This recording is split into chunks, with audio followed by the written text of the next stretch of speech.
Voters in 2016, Mr. Trump raped her. Raped her. But guess what? Donald Trump has gotten a free pass. He hadn't done a damn thing till a couple of days ago. He'd ride around his golf cart in his course, filling out his scorecard before he picks up his club. Rambling about. Think what he's been talking about. Hannibal Lecter, he says, is a nice guy.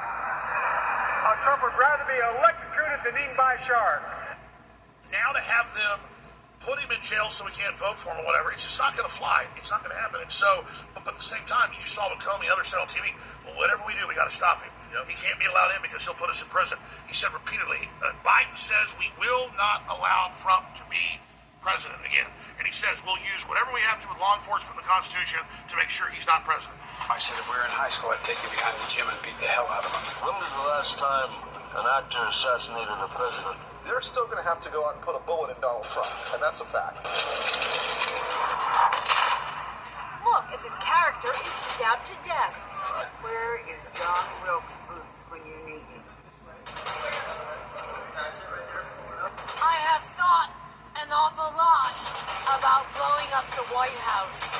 A Missouri state senator is under investigation by the Secret Service after saying she hopes President Trump is assassinated. I will go and take Trump out tonight. And if you see anybody from that cabinet in a restaurant, in a department store, at a gasoline station, you get out and you create a crowd. And you push back on them. And you tell them they're not welcome. They're not going to stop before Election Day in November, and they're not going to stop after Election Day. And that should be, everyone should take note of that on both levels, that this isn't, they're not going to let up, and they should not. As a matter of fact, if you think back to the last president that had an assassination attempt taken on him that has gotten this close, you're going to go back a ways. And if you actually look at the presidents that were assassinated and you look at what they were doing to the government money, you would realize the reason they're getting taken out isn't because some random Joe Schmo downtown doesn't want that president. It's because the system feels threatened. It's not some random person that's living out in the country that's like, I'm going to go in there and I'm going to take out Donald Trump. No, this is a systematic approach, right? Their first approach was, hey, we're going to make sure that Joe Biden gets elected and we're going to make sure he gets the votes. He got the votes, boom. This time around, they were going to do the same thing. They were going to put Joe out there. He was going to get a landslide of votes. Joe was going to win again. But here's the thing.